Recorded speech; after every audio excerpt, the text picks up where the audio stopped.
Good afternoon, ladies and gentlemen, girls and boys. Welcome to Sydney Hockey Association's Premier League Grand Final between Moorebank, Liverpool and Sutherland.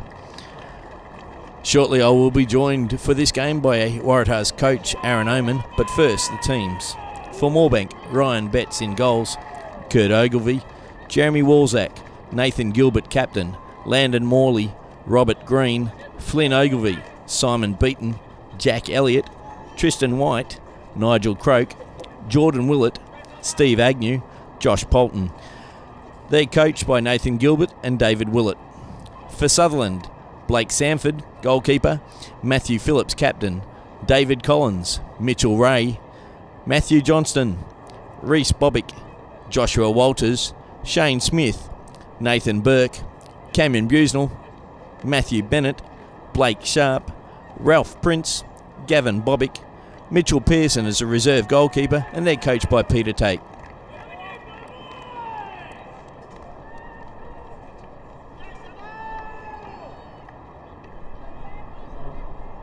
So both teams are ready to take the hit off with Sutherland starting.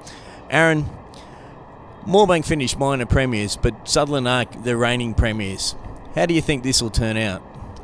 Yeah, I mean, Moorebank have been the best side all year, consistently defeated all of the teams in the competition, went through undefeated and won both of their semi-finals. But Sutherland are a tough side, and finals are often tough, dour affairs, so it could be a lot closer than most people expect. Okay, David Gentles has got us starting, and straight away we see a ball being released downfield. Some of the key players that we would expect to come to the fore in this game, give us an idea of who you would expect them to be. Well, Moorebank's central figure for most of this year, and the guy who's caused a lot of sides problems has been Tristan White. Tristan won the Brian Booth medal, recognised as being the best player in the Sydney competition, or joint winner with Matthew Dawson. He's a strong player, will play in the defensive unit in a centre-half style role. Both a very good defender, but he's also very good at carrying the ball forward. So he'll be Moorebank's central focus point, I would say. Sutherland have a number of strong players, guys that have a lot of first-grade experience, as well as some good youngsters in Josh Walters up front, especially quick. So if he gets given any space, he could cause Moorebank some headaches. As well as, a very strong back group with Blake Sanford in goals and Matthew Phillips and David Collins as the two central defenders. Yeah, David Collins had an exceptional game last year, which gave him the Keith Patterson medal. As these two teams feel themselves out, what are the umpires likely to be trying to impose on the game, or trying not to impose on the game? Yeah, I guess, so as I mentioned, I mean, the finals are often dour type affairs, so they won't want it to become too bogged down with a lot of penalties and a lot of stop-start sort of stuff. So I think both umpires will be trying to keep the game flowing. Obviously, Dave Gentles at one end has a huge amount of experience at Olympic level, national level, so he'll be very good at handling that. And yeah, both of them will make sure that the players know, what to do and what not to do. But at the same time, they'll try to let the game flow as much as possible. Okay, here we have the first sign of any sort of penalty or penetration into the circles. It looks to be that Moorebank are going to put on this high press, similar to what Sutherland did on Northwest Strikers last year. It'll be interesting to see how that develops throughout the game. Yeah, I mean, Moorebank's press has been very strong all year. I mean, the fact that the number of goals that they've scored, a lot of those would have come from turnovers high up the field. Sutherland, though, do have some guys who can penetrate through the lines in both Dave Collins and Matt Phillips. And Matthew Johnson, who's on the ball right now, is quite a strong central figure at centre-half. He can get himself out of trouble, but he's also very good at holding the ball up if required. So, I mean, whilst Moorebank will be trying to put the press on, Sutherland, no doubt, will feel that they'll be able to handle a lot of the stuff through the central area of the field. I think Moorebank maybe will try and get at the outside halves a little bit more, who are younger and maybe a little bit less experienced. Yeah, these young guys might be a little bit less experienced, but a lot of them, they're premiership players from last year, so this experience must be of some sort of benefit towards them. Yeah, definitely. I mean, as you say, I mean, there'll be a lot of players playing in the Sydney competition that'll never get an opportunity to play in a first grade grand final, whereas a lot of these young Sutherland guys are backing up.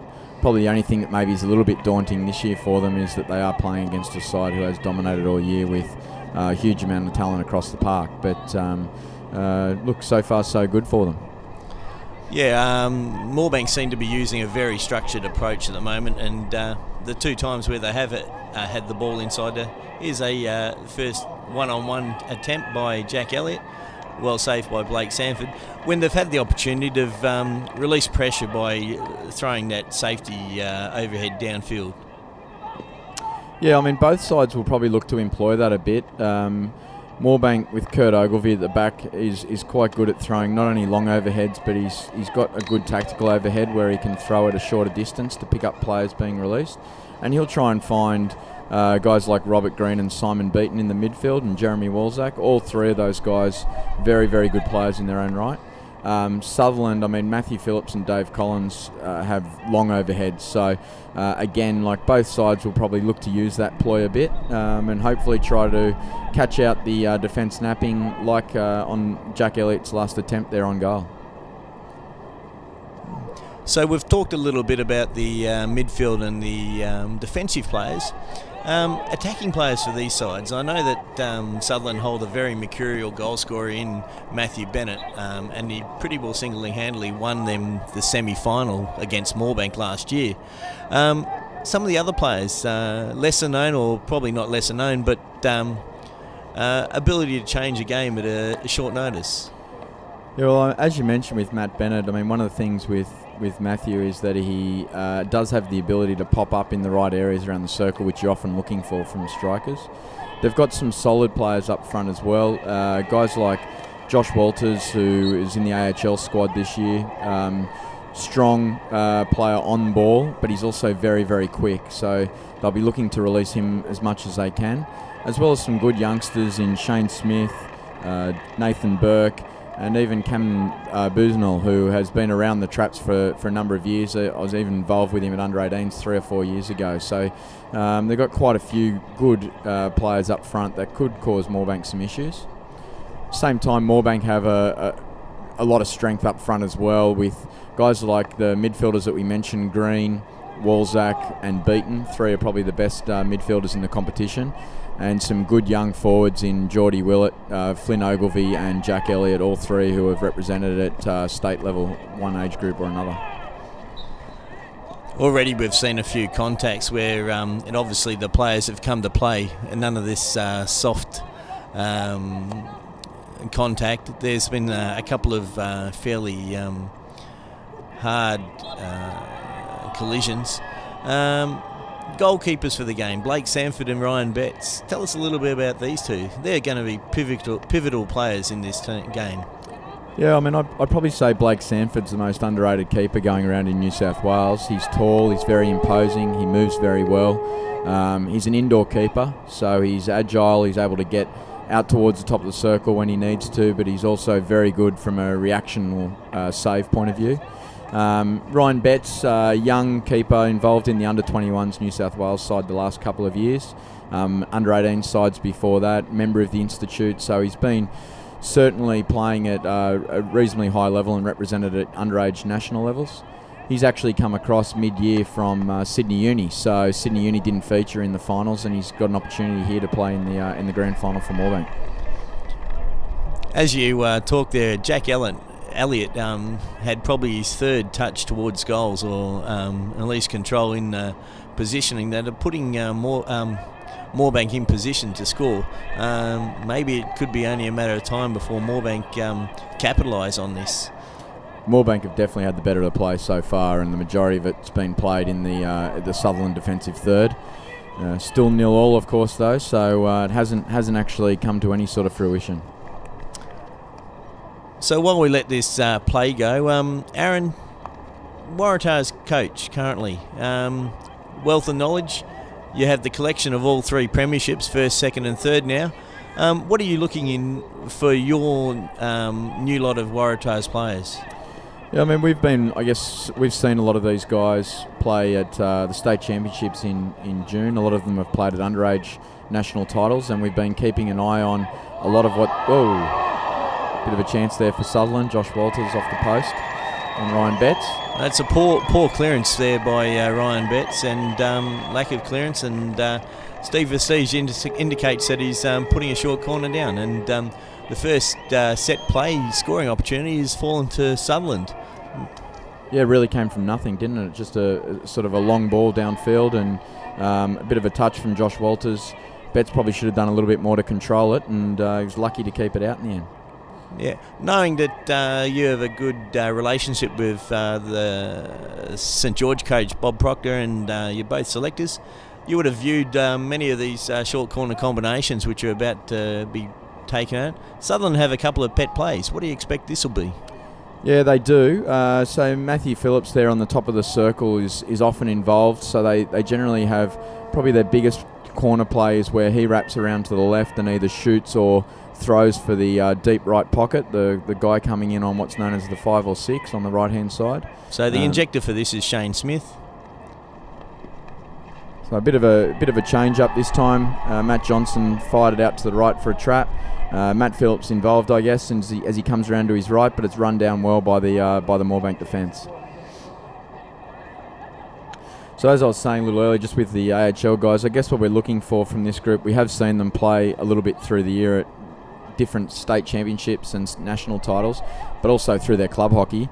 We're really just hoping, this far out, we're only 4 weeks out from the tournament, that these guys are as sharp as any of the players in the competition, both on ball and off ball, and that they're able to make the right decisions under pressure, because at that next level, the amount of time you do have on the ball is heavily reduced.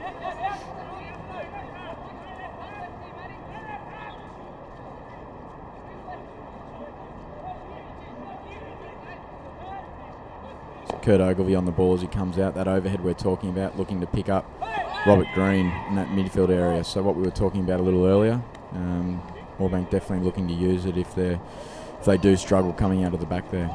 Just to clarify for some people, Dave Gentles has just awarded a free hit for the use of the stick above the shoulder.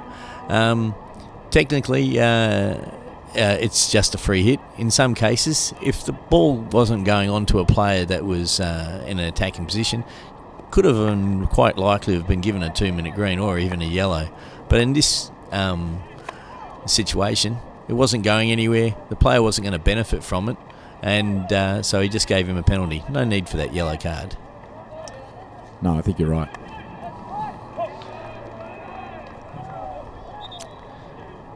So Sutherland now forming a press of themselves with the young guys going forward. Still haven't seen too much concern. I know it's only 10 minutes into this game. The skills are certainly sublime in some cases, but Moorebank seem not to... They may be slightly off their game. Maybe it is a Sutherland day. Yeah, I mean, Moorebank have moved the ball well through that middle third of the field, but they're really not making anything of their opportunities up around the circle as Cameron Busnell slips over there down along the sideline. The sidelines here at Homebush do get a bit slippery. They just haven't made much of their opportunities, and a lot of the ball they have got down there has been along the baseline, and Sutherland have done well to keep them down there. Okay, Josh Polton has come onto the field now. He may add a little bit of speed to the whole structure of the Moorebank side. I really want to see Simon Beaton get more involved into this game. Simon and Tristan White, when they're on, and they're hot players. To get them both involved will have to be a key component of winning the centre or midfield section. Definitely. I mean, Simon Beaton's probably been, and probably is, one of the smartest players going around in the Sydney competition. He's very good on ball. He rarely makes bad decisions. He's probably getting a little bit older now, Beto, so his legs maybe don't keep up with him at times. I know how he feels, as do many of the older guys running around. But he does very well when he is on the ball, and as you can see there, setting up Jordan down that left-hand side with a nice little simple ball. So Nigel Croak's just got into the circle, and unfortunately Walzak couldn't find Jack Elliott there, but they both made good position, and it was an opportunity again that's gone amiss for them. back to Simon Beaton, another aspect of his play is he plays every game with passion. It's like if he was a forward in rugby league, he definitely would be bleeding red and blue blood. He certainly is all Moorebank, and he's what it typifies a one-team player and someone who just loves the sport of hockey. You've got to give him a heads up, whether you like him or not, that this guy likes hockey and plays it with everything. Oh, absolutely. And the times that I've played against Simon, he's one tough competitor. So as are a number of the guys on both the Moorebank and Sutherland side, but he definitely epitomises, like you say, that toughness that Moorebank would be looking for from a number of their players. Good defensive effort there from Ray, getting in between Geordie and Jordan Willett, and the ball there from Beaton. That looks like that ball's gone all the way through. Hit a foot right on the line. This press seems to be working a treat for them, but they need to capitalise, because sooner or later Sutherland will find a way to get into this game. Yeah, as you can see there again, the ball gets out to we've got the ball in the circle here. Jordan with it on his stick. Wasn't quite able to control it, a bit frustrated with himself there. But again, as you can see, able to get their wing halfway. This time it was Poulton. Managed to find Jordan down on the baseline. He just wasn't able to do any more with it. It's good to see some of these spectators out. A good crowd here at Sydney Olympic Park. They've been treated to a couple of good games. I know you just played a game where you come off premiers and minor premier winners. But it's good to see a crowd out to support Sydney Hockey's grand final day.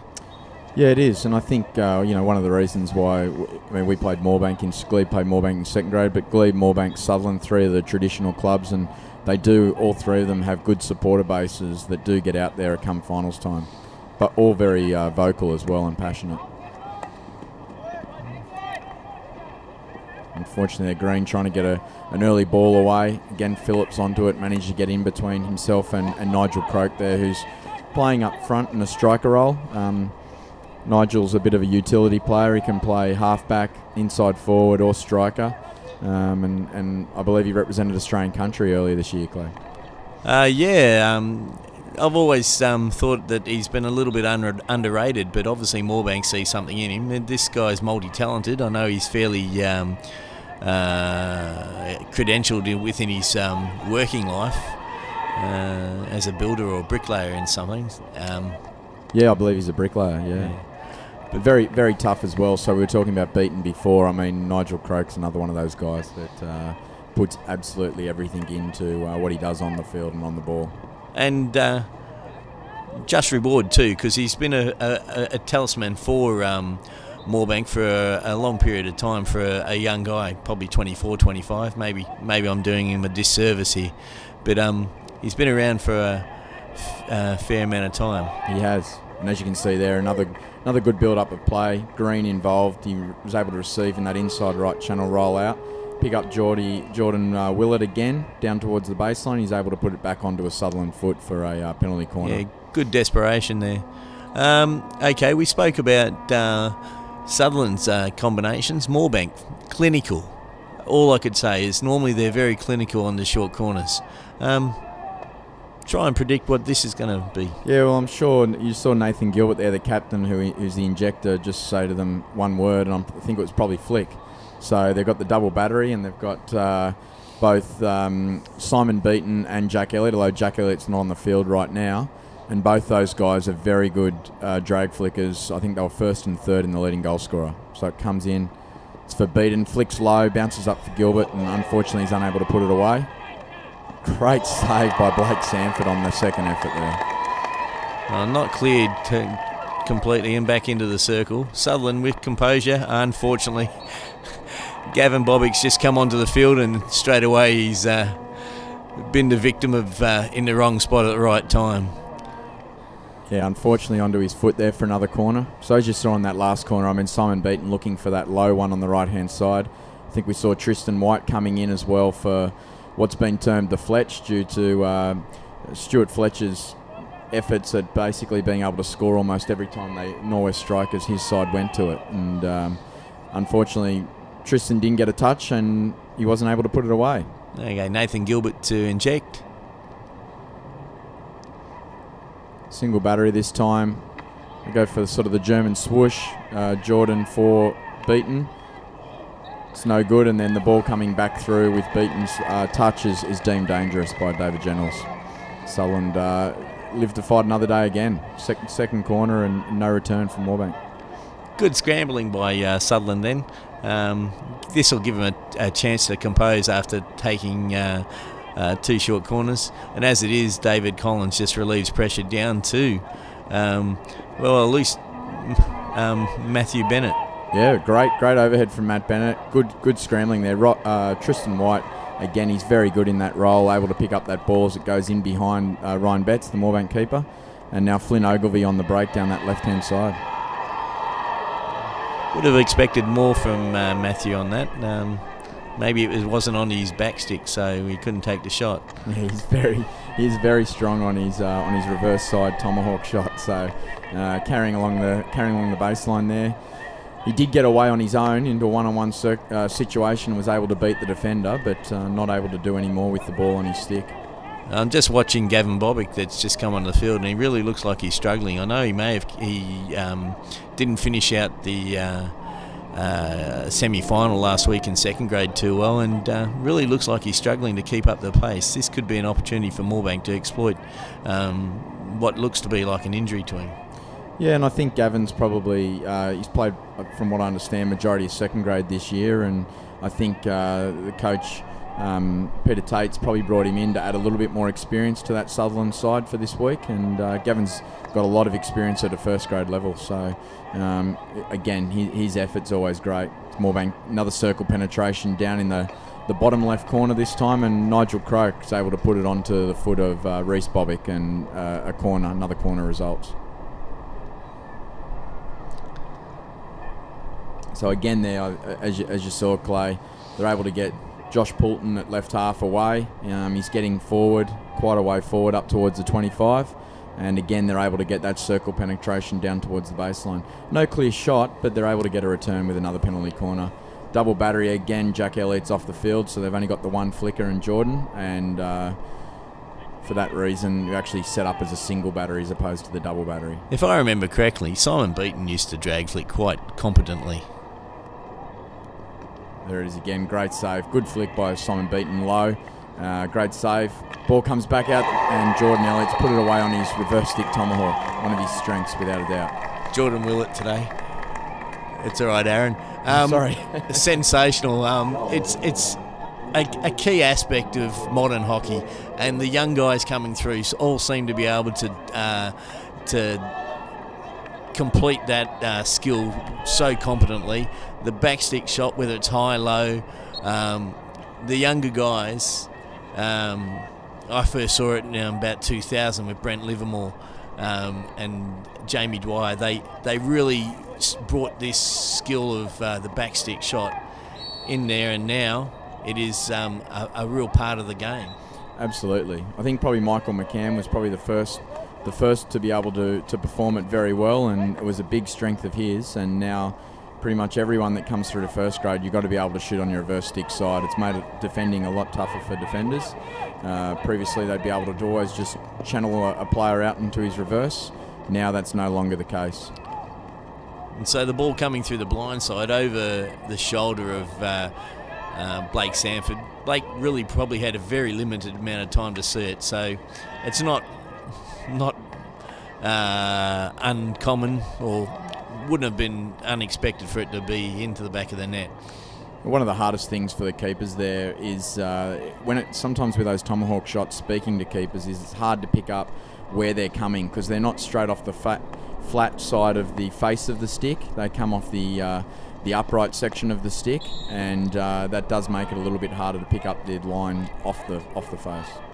What I'm hoping is now that may galvanise a little bit more attacking expanse from Sutherland. They've pretty well tried to soak up a lot of the pressure from Moorebank, or that Moorebank have applied to him.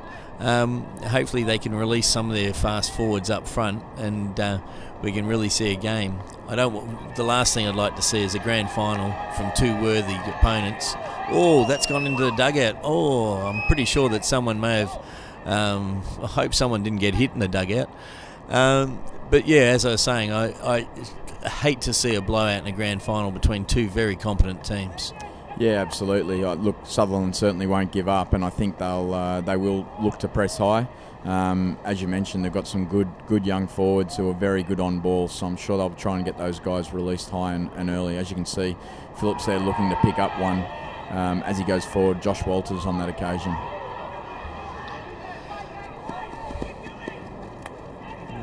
So Jeremy Walzak again looking to play out to the outside. This time Steve Agnew, who's new onto the field, unable to get in front of his man, and the Sutherland halfbacks again able to mark in front and make that interception.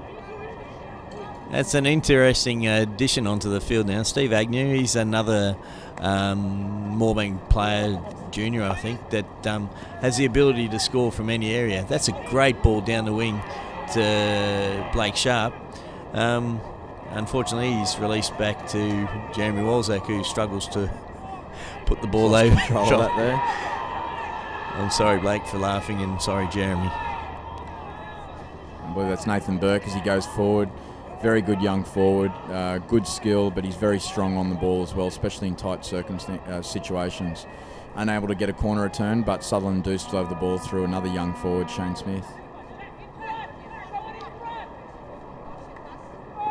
Goes in early, little shove there from Tristan White, I think, but gets away with it as the ball bounces out to Jordan Willett, back a little way from where he was earlier in the game, and throws an overhead, again trying to pick up Jack Elliott high. Sutherland again able to snuff it out, and this time play into Johnson in the middle, who looks to transfer the play now out to the right.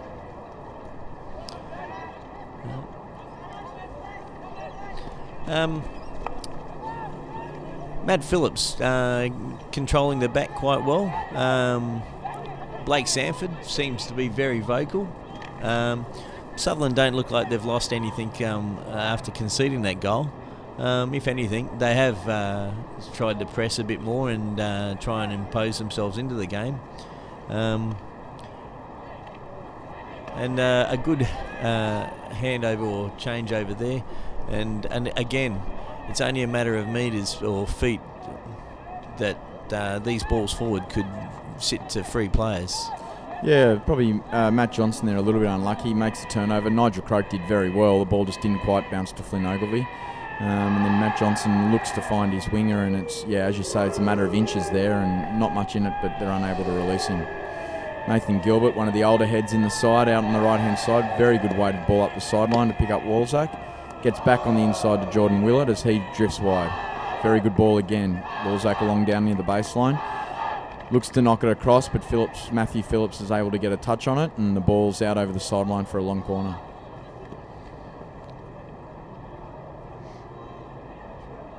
That kind of play is typical of Moorebank's play, and often there'll be someone on the end of it when that ball comes back across the circle. This time there wasn't. Jordan a little bit unlucky there. On the ball again, able to eliminate a couple on the top of the circle, but it might have just caught his foot as he went through. Turnover, and Sutherland again working it out from the 16-yard area of their own end of the field. I think at this time of the game, it might just be a case of patience from both sides. There you see Josh Walters getting into a good space, and great ball from David Collins as well. He was clearly the receiver. He got impinged within the 5 metres by a defender. Got awarded the free hit. See what Sutherland can do here. Unusual to see a attacker get the free hit, which just shows how good an overhead it was to be able to pick him out on his own in between two defenders. Tristan White again in a pocket, but he does very well to get out of there. There's 3 or 4 Sutherland defenders around him. This time, however, there is a turnover into Matt Johnson. Finds Matt Bennett on his tomahawk. Great defensive effort from Kurt Ogilvie to get onto his shoulder. Knew he was going to pull the trigger from there. It's his favourite shot, Matthew Bennett, but he wasn't able to get it away before Kurt got in there. Well, Matt Phillips has started to push himself higher up the field. Sorry, Matt Phillips, and well, this, I hope it doesn't lead to an overlap in players. And no, he's running back to his fullback position. There's nothing like being at home in your fullback position. Yeah, there you see him there. Now he's popped up in the middle of the field, pushing up on the inside forward. I guess he followed his man Nigel Croak on that last instance, and Nigel wasn't able to control the ball as it came out. And Matt, sensing opportunity, pushed forward, but led to nothing. Sutherland, though, still on the attack here.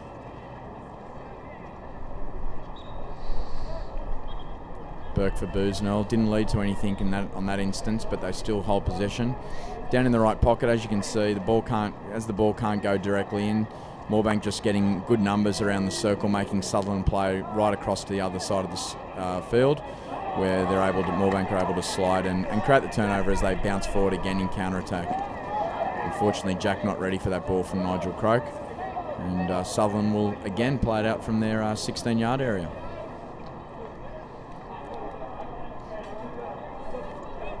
You can see the structure here from Sutherland, so they're just starting to try and release their halfbacks a little bit higher. You can see Mitch Ray there up near the halfway. Still got Matt Johnson as a focal point in the middle, but as you can see, just looking to play to the outside there a little bit more and put some pressure on the outside Moorebank defenders, especially up high. If they can get Sutherland can get their strikers into one-on-one situations on the Moorebank halfbacks, they might back them in to be able to create an opportunity. So we're coming into the last couple of minutes of the first half. It's 1-0 towards to Moorebank. Moorebank have definitely had the better opportunity and probably the most possession in dangerous part of the field. Sutherland in that have been able to get into the forward areas, but haven't been able to take full benefit from that. Do you think it'll continue like this, or are we likely to go in at half-time, 1-1? Yeah, I mean, it may well continue this way. It's been reasonably dour. I mean, the prelim final was between Norwest Strikers and Moorebank. It was 1-1 at half-time, and Moorebank scored right on the cusp of half-time before running away with that game 6-1. So Moorebank have put themselves in this situation on a few occasions. They've normally been able to bounce back. Tristan White again scrambling very well there. He does well defensively in a lot of Sutherland traffic, 1-on-4, and he gets out of it with the ball on his stick. Very talented player in that sort of area of the field. Sutherland looking to press here, not long left in the half. Kurt Ogilvy's able to find Tristan White. He rolls out of that area. Nice long ball through Jack Elliott. 1-on-1. 1-on-1 with his man, gets the ball through and gets the free hit. Sutherland looking to get numbers back now, try and get 11 behind the ball, so close to half-time.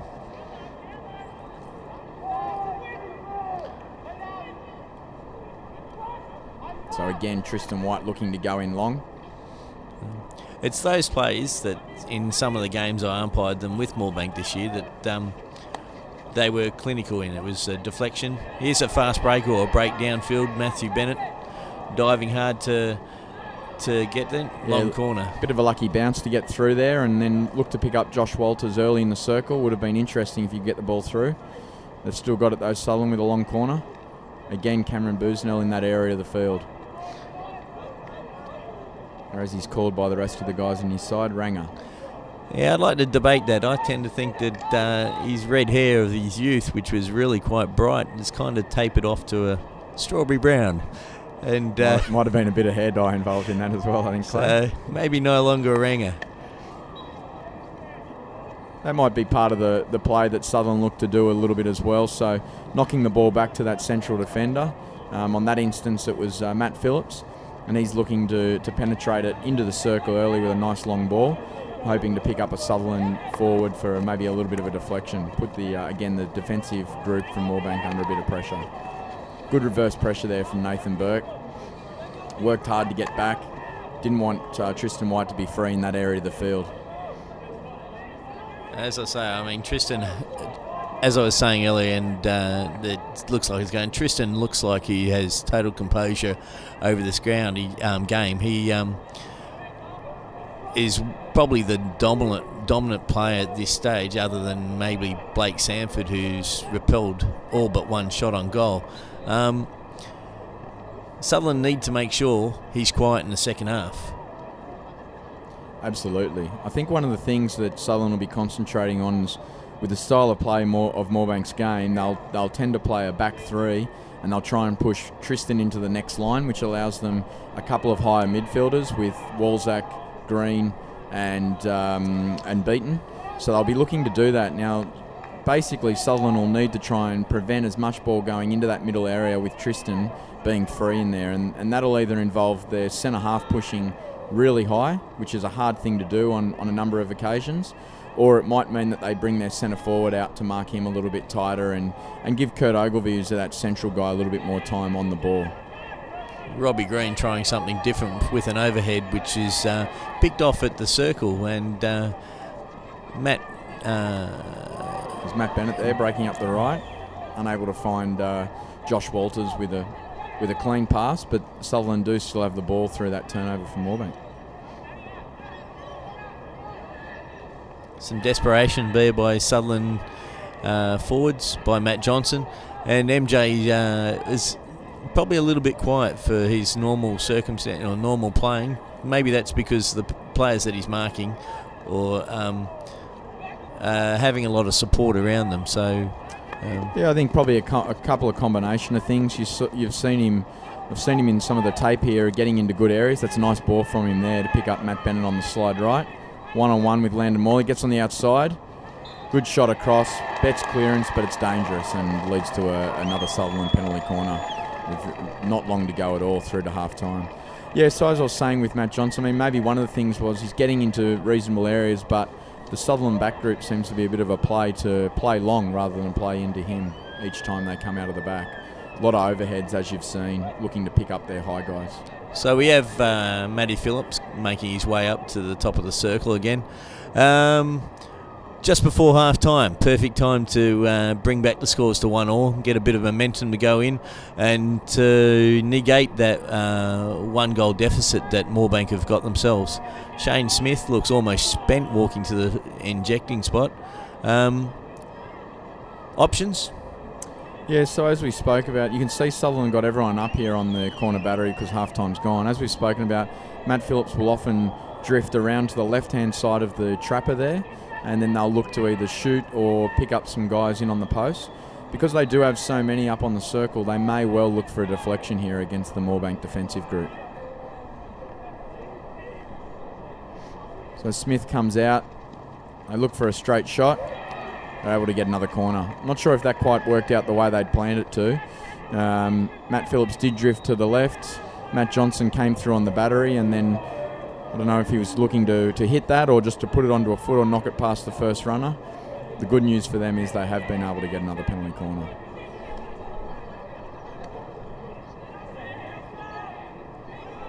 So yeah, Matt Phillips seemed to drift away from the circle then, so I don't know if he was trying to ensure that it didn't get ejected out for the second time. Yeah, dangerous play this close to half-time if that was the case. There he goes, drifting around to the left. Throw it through and he's able to put it onto a foot. So that's their pet play. You've seen that a lot this year. They used it a couple of times in both semi-finals to score goals.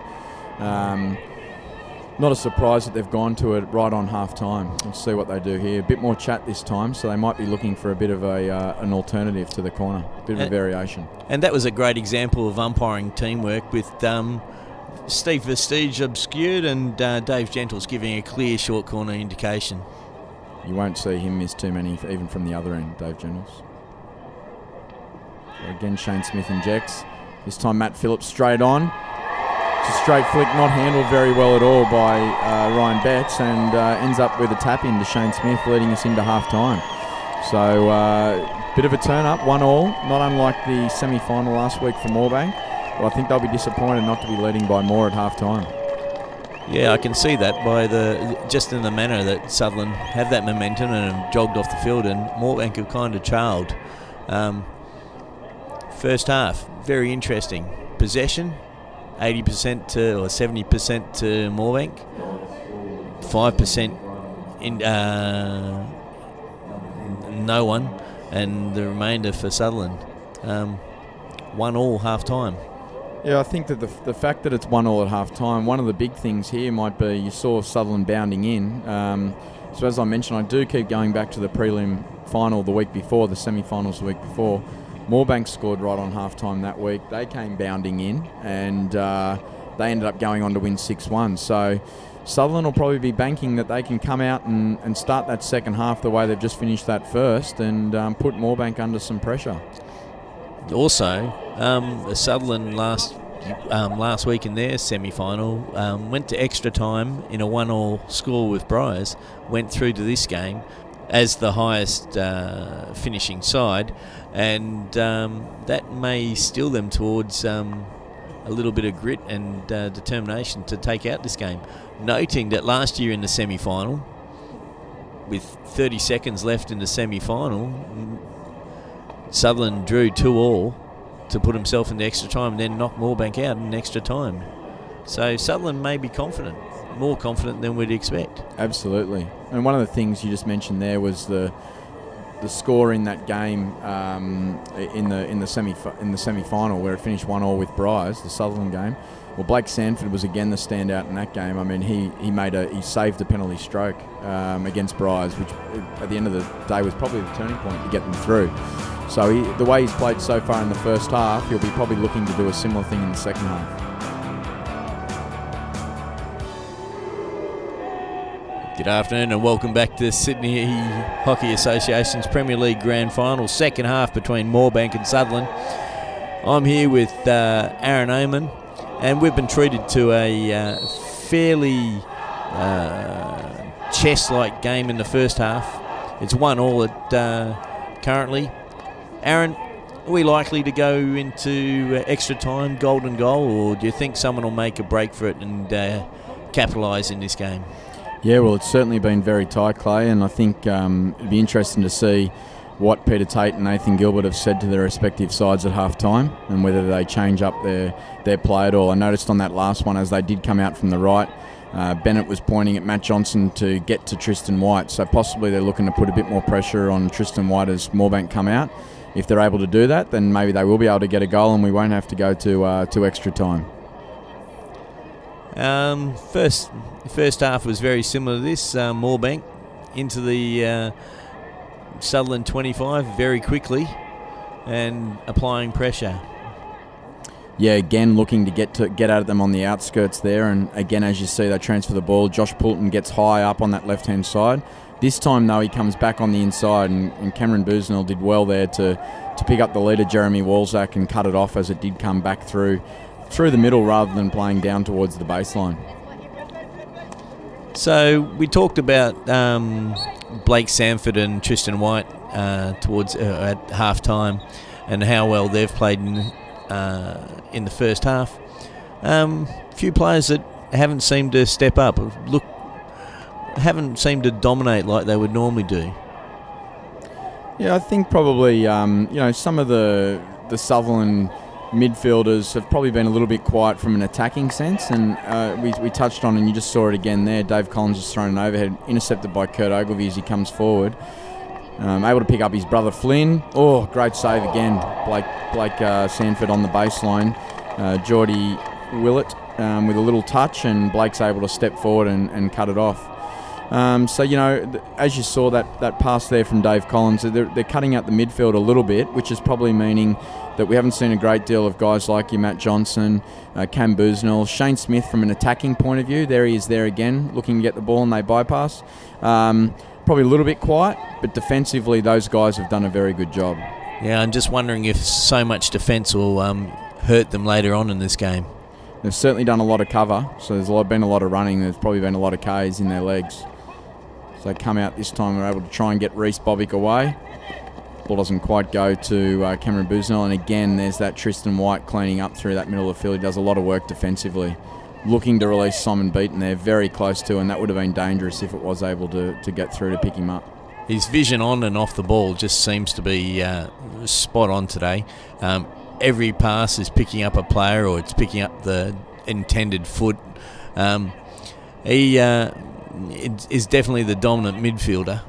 Yeah, and look, he's very talented. As you saw then, again, he's the centre of most of the play.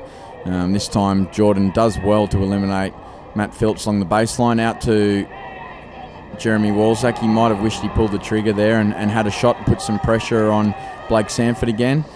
In the end, Sutherland are able to counter out, and the ball does run over the sideline, but it happens to be Nathan Gilbert down on the ball, and Moorebank are down in their bottom left pocket.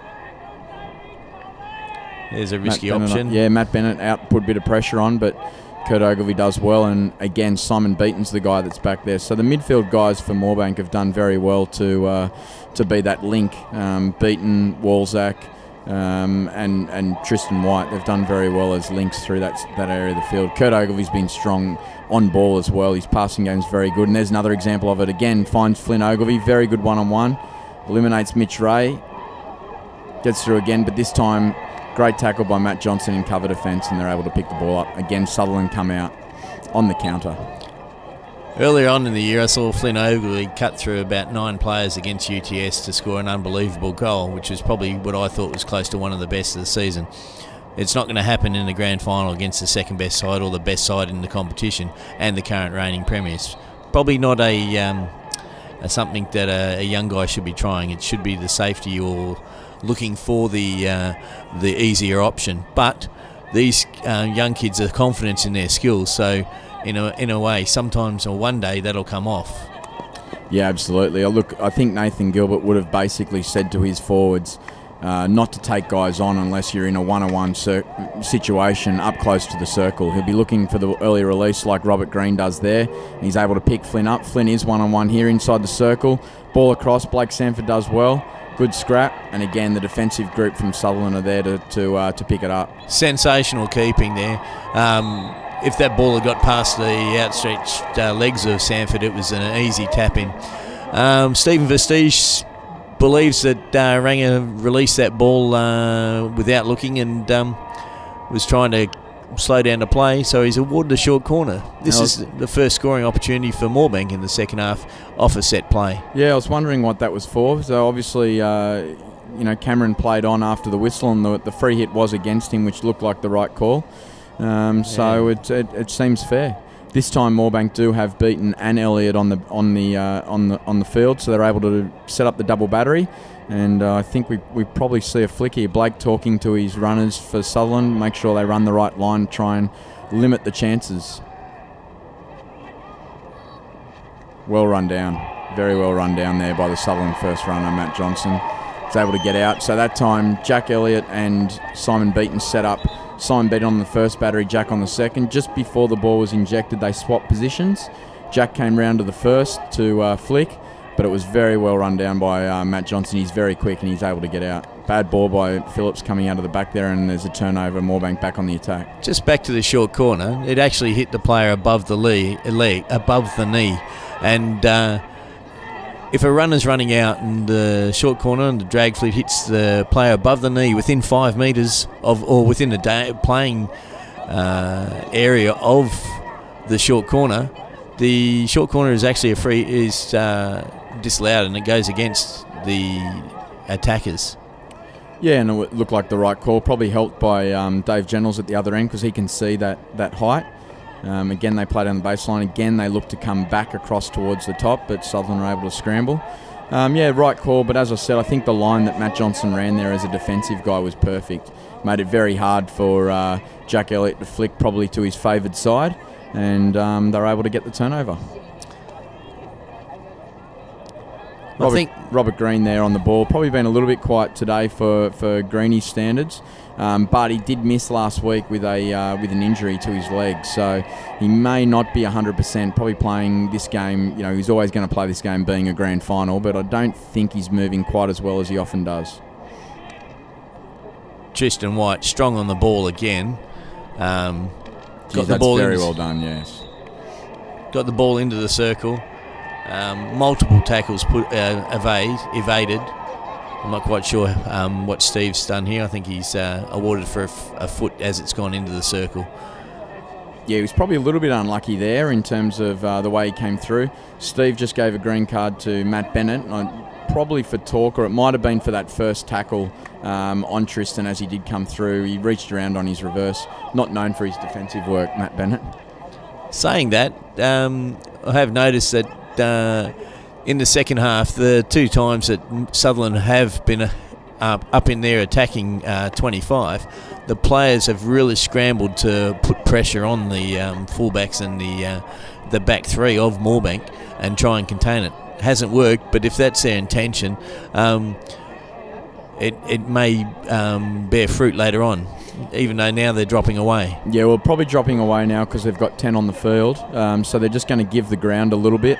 They'll play all 10 in behind the ball and try and make Moorebank basically come to them. So they don't want to press, I guess, in those circumstances. Moorebank could get around their front group and they may cause some issues.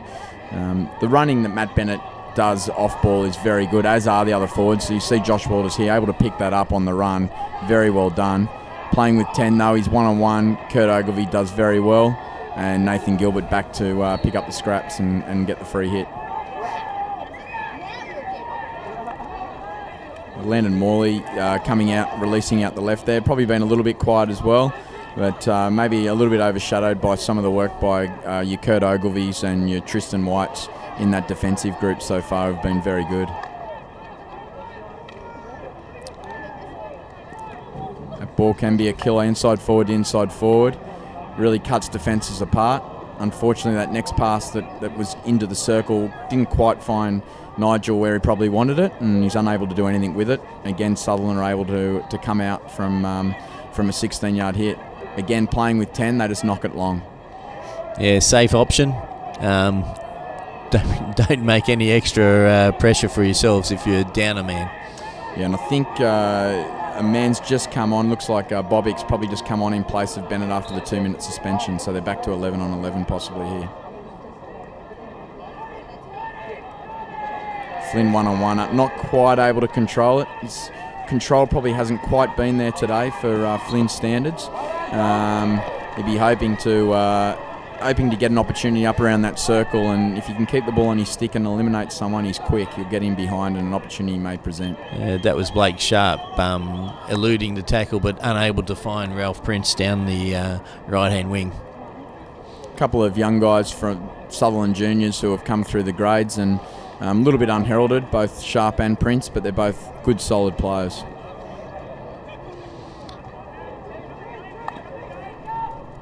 Again, long ball. Again, Flynn not quite able to make the trap. Phillips close enough to create the turnover. And again, there you see Croaky coming back to put a lot of pressure on. Tristan White with the intercept this time in midfield on Blake Sharp. Able to pick up Jordan. Pass unfortunately doesn't quite hit the target. You saw Simon Beaton forward of the ball. They would have been looking to hit him. By watching this game, you'd almost say it's Sutherland versus Tristan White. TW's having an awesome game. I guess he almost has the one hand on that Keith Patterson medal. If Sutherland managed to shut him down, do you reckon they'll come back into this game or take control of this game? Yeah, I mean, that'll be their goal. But as you see there, I mean, he picks up the ball 30 or 40 out from the Sutherland line. Even with a couple of guys under pressure, he's able to eliminate both of them, put it onto a foot, and we get a corner. As you can see, the Moorebank supporters very happy with that decision. Yeah, notice a few Glebe supporters intermingled with the Moorebank supporters. I'll go wherever the beer is. Various options. Short corners today don't seem to have been overly successful, even though Sutherland did score just before half-time or at half-time with it. But even that was just a tap in. Blake Sanford marshalling his troops. Nathan Gilbert about to inject. Let's see what happens. Double battery set up again. Goes to the second battery. Simon Beaton flicks low. Another good save by Blake Sanford. Ball bounces out and Shane's able to get rid of it quickly. Shane Smith out there on the left. Probably one of the things there that you don't pick up on a great deal. Speaking to all the keepers in the league, Simon Beaton is the player. He has a great deal of deception with his flicks. So sometimes they're not moving as quick as maybe some of the other guys, but deceptively he's very, very good. And Blake Sanford able to read him on that occasion and make the save. I find him one of the smartest players, not only with his skills, but with his tongue. He can be very quick-witted. He's an old head. There's a few of those running around in the competition that are able to make a little bit of a sledge here or there, and normally they're on the money. Not when it's against me.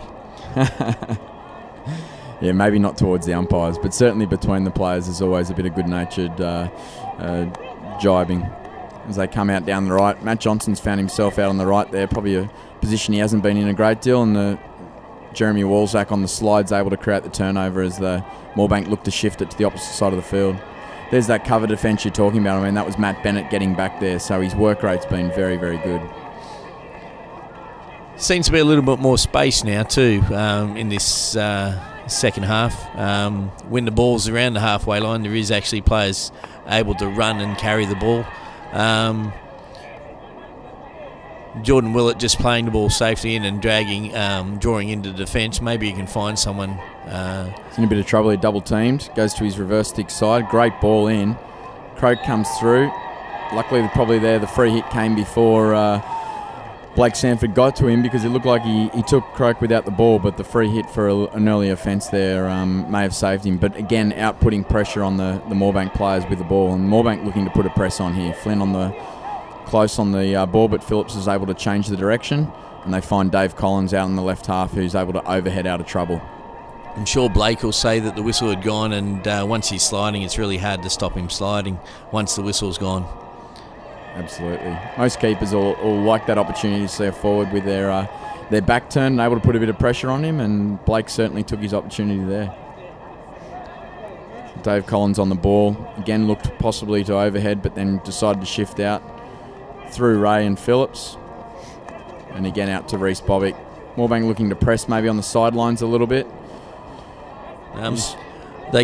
Sutherland could do with giving Josh Walters and Matt Bennett a little bit more space and a little bit more time. That both times they seem to be taking the ball with the player right on their backside, and it's not giving him enough time to settle or control it completely. David Collins across to his left half, who's managed to get up, and Nathan Burke's picked up the ball. Yeah, a good position from Nathan Burke to get to the baseline or down towards the back section of the circle there, but unfortunately his first touch wasn't quite good enough, and Moorebank, the defensive group for Moorebank again were very tight and able to turn him over.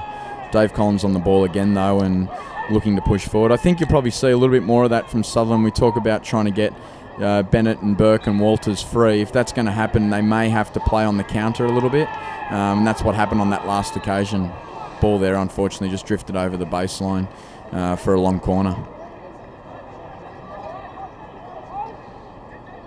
Shane Smith on the ball. He's enclosed there a little bit, looks to knock it out.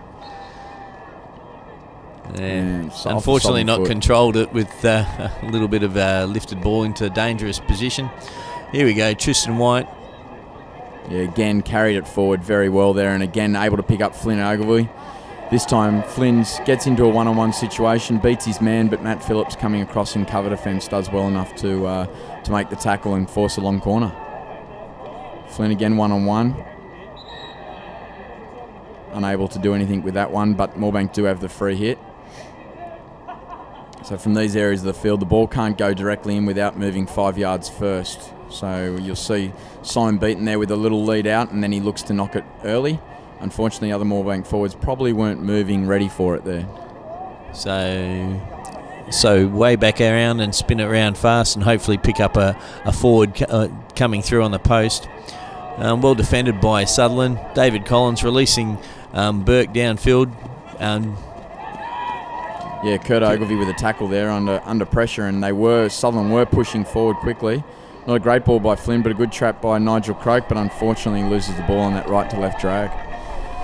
Yeah, I mean, Moorebank getting themselves to the right areas of the field, but their last touch hasn't been good. I mean, I don't think the front group for Moorebank would be all that happy with their decisions in and around the circle. They have had a few corners, but they're really giving Blake an opportunity to make saves, and he's been well and truly up to the task. A couple of great saves in goals. Again, Tristan White, the centre of the players, they come out of the back there, and this time unable to pick up Robert Green on the lateral lead as he leads towards the sideline. Is that because I talked about him before of how good he was going. Yeah, quite possibly. Yeah, he might have put the commentators' mock on him.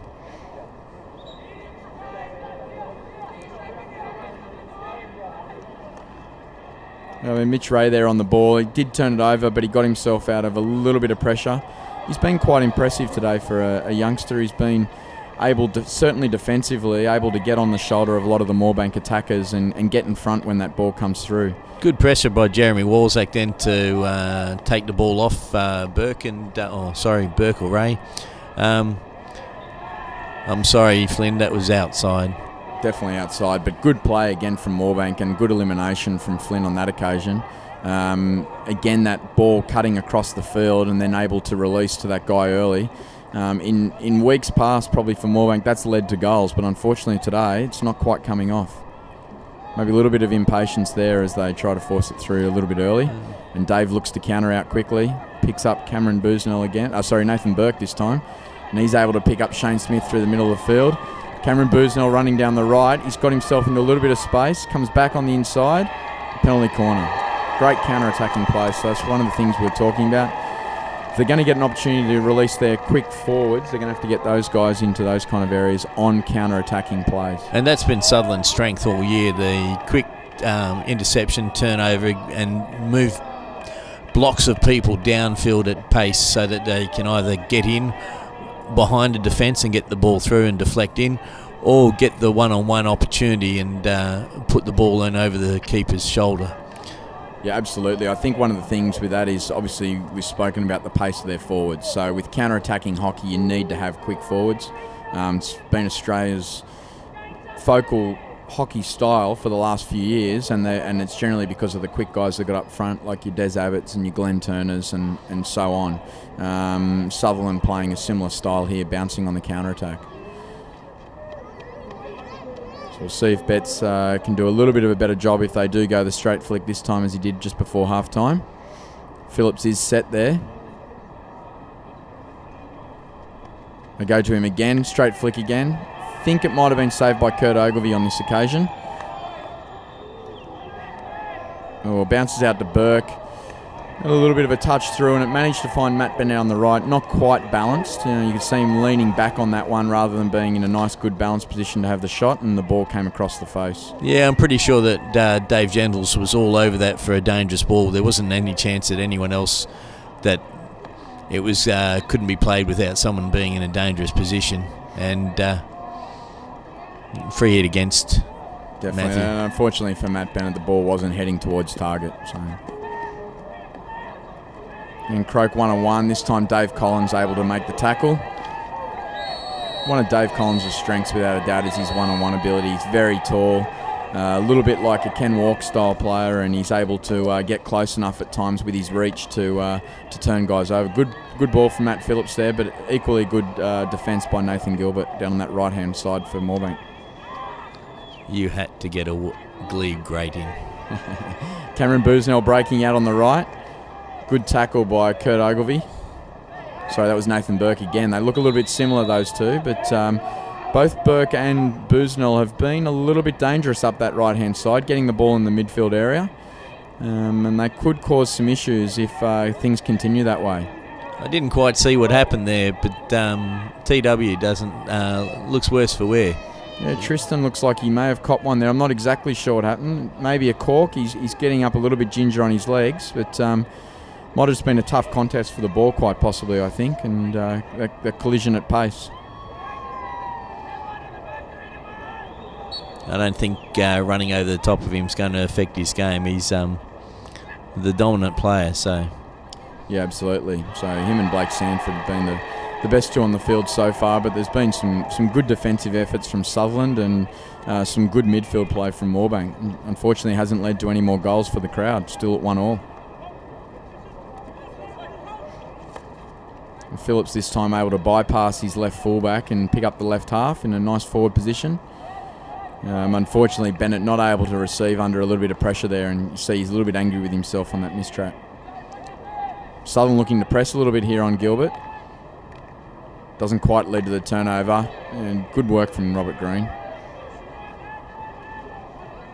Try to counter quickly. Tristan White down that right-hand side, but again, big numbers around the ball there from Sutherland. Good overhead, but well picked up by Mitchell as Sutherland come back out. Inside the 5, dangerous. Good call. Ball picked up by Matt Bennett, working hard to get past Nathan Gilbert. Managed to pick up Cam Busnell on the side. And that's a goal. Well, that's come from nothing.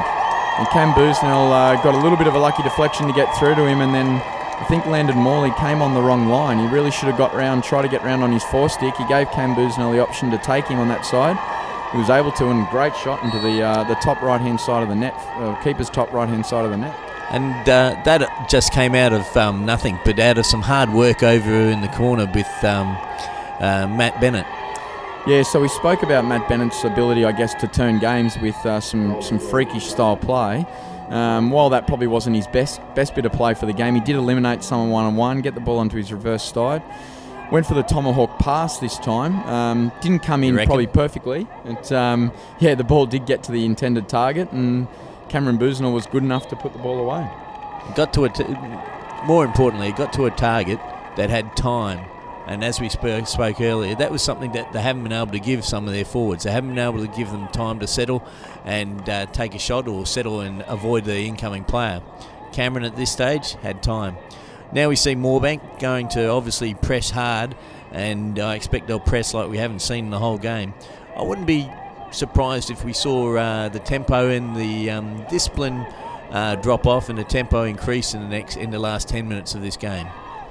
Yeah, I think, certainly Moorebank will obviously now be pressing for an equaliser, but I think from Sutherland's point of view, and you can see here they've got numbers back behind the ball, they'll probably try and slow the game down a little bit. I think you'll see Matt Phillips and Dave Collins look to overhead the ball out a lot and basically play the game at the other end of the field from a defensive point of view. They won't want to turn the ball over under the pump at their own end.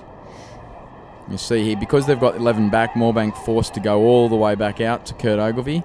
About 35 out from the Sutho goal, and Sutho were able to turn them over down in that pocket. I'm just wondering if that extra time game last week, where Sutherland had to play the extra 10 minutes, and Moorebank's relatively easy second half, maybe that may make a toll and see Moorebank come back into this game. Yeah, I'm sure there'll be some sore Sutho legs, but at the same time, there's only 10 minutes left in the grand final. Those guys are going to be pushing hard and working hard. As we say, that ball comes through. Blake comes out to put a bit of pressure on. Nice ball across, but it's unable to find a Moorebank stick, and Sutherland get a little touch and heads over to the sideline. Moorebank ball. Slowing under the pump here a little bit, but they're able to get themselves out of trouble, and Moorebank still unable to get a nice clean shot at the keeper. Yeah, it's probably not a time for fancy hockey. It's probably a time to get in there, get the short corner, and get your set play sorted. Not quite taking it on the mark there, I think, was the call, and Tristan forced to come back out. Again, they go to transfer. Beaten this time to Gilbert. Rather than coming back across the middle, he picks up Jack Elliott wide. Ball up off the stick, so Moorebank's ball still. Green on the ball. He's looking for that early ball in. Didn't quite work, but Kurt Ogilvie with a free hit. Not quite sure what that free hit was for, but the umpire was in the right spot at the right time and probably made the right decision. They've both been fairly unimposing and had good control, but you'd expect that from these two umpires. Yeah, both very experienced umpires, and they're, as players, like to see them, I guess, not taking centre stage, letting the players do their thing, but keeping control of the game and making sure that it's played not only to the rules, but guys aren't getting away with anything off the ball or even on the ball with ugly play. Yeah, if anything, they'll quote one of the other senior umpires in Sydney, let hockey happen, or let hockey play. And that's what we want to see. So as you see there again, Phillips looking to overhead out. So Johnson's on the ball here. I don't think he'll overhead, he'll transfer it, but I wouldn't be surprised again if ball goes back around the back. Moorebank are looking to press, and I wouldn't be surprised. There's a turnover there. Phillips with a bad pass. Croak one-on-one. Well done, Blake Sanford. Bad turnover there coming out of the back, but Croak wasn't quite able to do anything with it, mainly because of the pressure from Blake Sanford. They're able to get across, turn him down. There was a Moorebank player coming in on the right-hand side, wasn't able to get the ball across to him. Moorebank may be buoyed by that though, Clay. I think they will start the press a little bit more. Maybe a little bit of gamesmanship here. Matt Bennett down on the ground. Yeah, possibly just trying to slow it down a little bit. Yeah, I think that may be the name of the game. Steve Versteegh coming over, seeing him. I think he's asked him, why aren't you wearing your coloured shoes and nice headband? Yep, that's what Matt reckons. So again, Moorebank coming out. This time, transfer out to green. Again, they get Josh Poulton high. This time he does come back on the inside again. Flynn not able to do anything with it. This time, great defensive effort from Matt Phillips to turn that ball over. But again, Moorebank pressing forward. They've got numbers. Tristan White, early touch. Did Sanford get a touch to that? I think he might have, but I don't think it got a touch off a Moorebank stick inside the circle. I think the first touch was outside and then a touch from Sutherland. But, I mean, the effort there really from the Moorebank guys, they're getting into the right areas. They're just not able to get that last touch. It'd be very frustrating for that front group. And Sutherland flooding the D now. Yeah, well, I think the clock there was just under 7 minutes to go. So Flynn gets good position but not able to get a touch. And Matt Johnson breaks. He's quick, so he could cause some issues here. He's breaking forward. Looks for the crossfield ball. Maybe could have held it a little bit longer rather than looking for that early ball. He allowed Nathan Gilbert to get in between himself and the intended target, Josh Walters. Nonetheless, the pressure there from Josh Poulton was pretty intense too. He was certainly going to run him down if he'd tried to run all the way to the circle. Yeah, putting a lot of pressure on that reverse press as it's known. A little turnover there, so Sutherland will be hoping that they can control the ball now for the next couple of minutes with that 2-1 lead. You see they're playing a deep central fullback so that they can come right out if they get put under pressure. And then that's what they'll look to do. Transfer the ball, get it down to the pocket. Good ball across from Matt Bennett. Josh Poulton clearance deflection, but unable to find the target. Or Boosnell could have maybe done a little bit more with that. Kept it on his stick. Not long to go though. He's probably feeling a bit fatigued. Sutherland on the chase. Walzak on the bounce out. Starting to heat up. Tristan White takes a quick free hit. Eliminates two. Can he find anyone? Yes. Jordan Willett on the lead. It's a good tackle there. Good tackle by Ray. Able to turn him over. Now Burt comes forward. Good skill. Can he keep control? Yes, he can. Very good skill there to beat Kurt Ogilvie one-on-one. And again, that's great work there from Nathan Burt. And the ball, Matt Johnson. Great effort. Desperation, Josh Poulton. Yeah. Obviously, he's moving back to a defensive position now as he's got the explosive speed which can help him transfer from defence into attack where some of the other guys are likely to be a little bit slower, and at least he can apply additional pressure with that pace.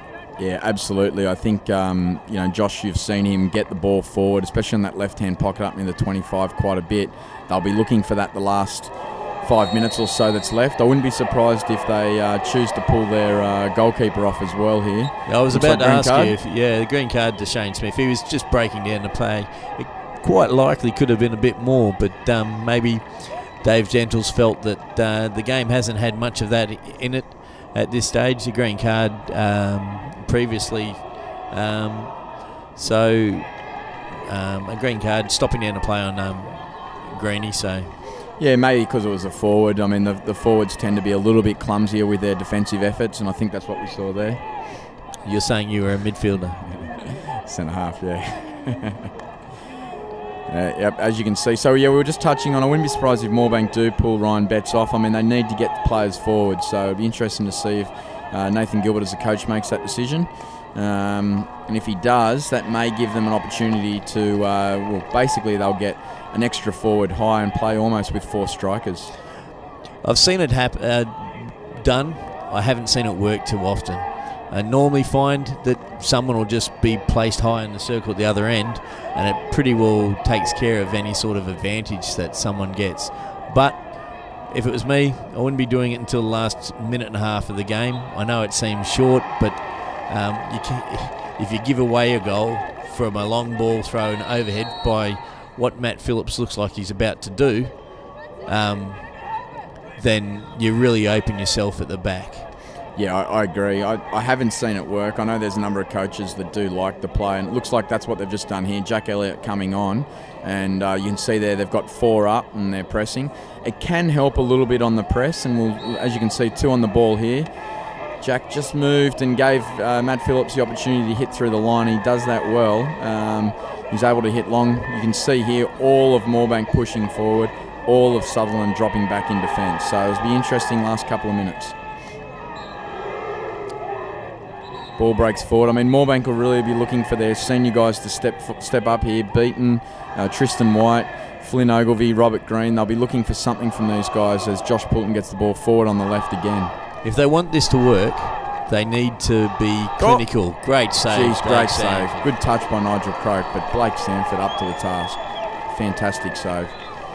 Both Moorebank and Sutherland look a little bit uncomfortable on the bench there. I think probably Peter Tate nervous being so close to back-to-back premierships. Josh Walters breaks, one-on-one with Tristan White.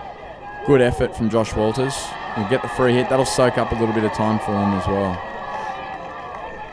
I think you'll find here Sutherland will really just be looking just to hold the ball, maintain possession, and keep it down in areas where if they do turn it over, it's not going to hurt them too much in terms of Moorebank able to counter on them.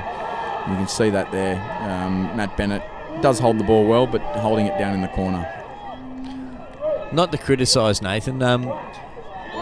Moorebank were in attack before, yet Nathan was still sitting as the last. Here's a chance here. Not quite able to do it. I thought that might have come off his leg. I think he's gone straight to ground. Yes, it did not hit. I'm sorry, Matthew, it didn't hit your stick, it hit your knee. Moorebank supporters all agree with him.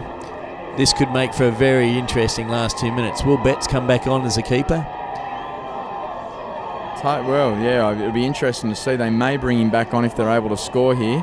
I'm not sure exactly how long's left to go, but it can't be long left. And I think, as you saw there, I mean, whether it hit his leg or his arm, it's hard to tell. But when you do go down to one leg, it probably allows that opportunity. It was desperation stakes there. He's the last line of defence. And if anything, he's probably stopped an opportunity on a one-on-one. It's led to a corner, so we'll see if anything comes of it. Yeah, I'm pretty sure the decision actually was a fairly easy one made because Dave Gentles had a pretty good view from this side of the... it's good work there from the other umpire, the pocket umpire. So, minute 45 left here, Clay. So, your goal here would really open things up. Beaten on the flick. Oh, he's actually looking for the deflection. And great save, Blake Sanford. So, he was looking for the deflection there. Tristan White, you saw diving in. But, geez, Blake Sanford did well.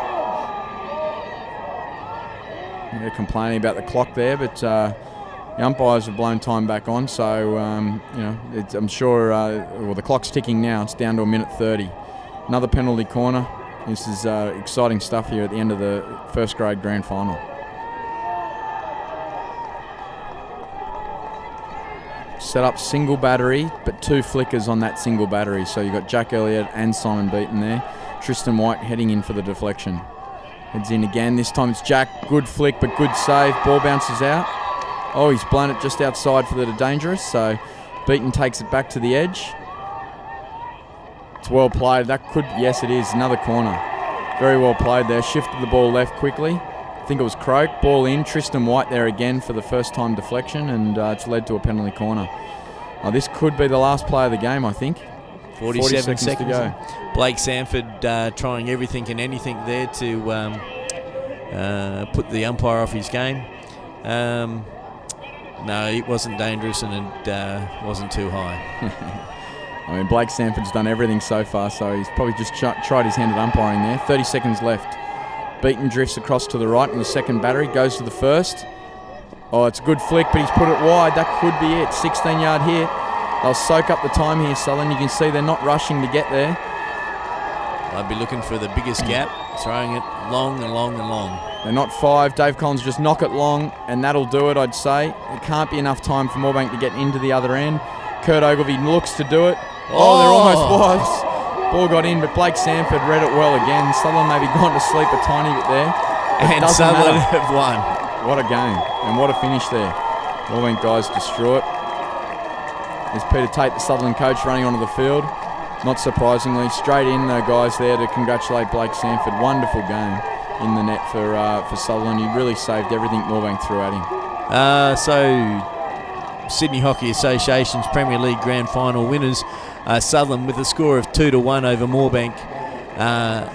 That makes 2 years running. It also makes it that's the 6th year in a row where the minor premiers haven't taken out the grand final. Yeah, it's surprising, isn't it? Being the Waratahs coach, and how do you look at it? Kevin Booth medal. Any ideas? Noting that Tristan White had an absolute dominant game in the midfield. Yeah, I think the Patterson medal, I mean, I think both Tristan White, obviously for Moorebank, was very good. Unfortunately, they didn't get the result, so you'd have to look at some of the Sutherland defensive group, and I think it'd be hard to go past Blake Sanford. I mean, one goal in, it was a tomahawk shot on a second phase on a penalty corner. Outside of that, I mean, he just saved everything, and it wasn't only his work on the straight saves. He got out early, that indoor-style keeper. He was just very, very strong. I think he'd be hard to go past him. Goal scorers for the games. Shane Smith scored the first goal for Sutherland. Cameron Boozner was able to get the second. And for Moorebank, Jordan Willett was able to bag the first one, which gave him that 1-0 lead. But it was the only time they led. Final score, Sutherland 2, Moorebank 1. Congratulations to Sutherland Premiers 2012. I'm Clay Finnemore. I'm Aaron Oman. We hope to see you all again next year. Good night. Good night.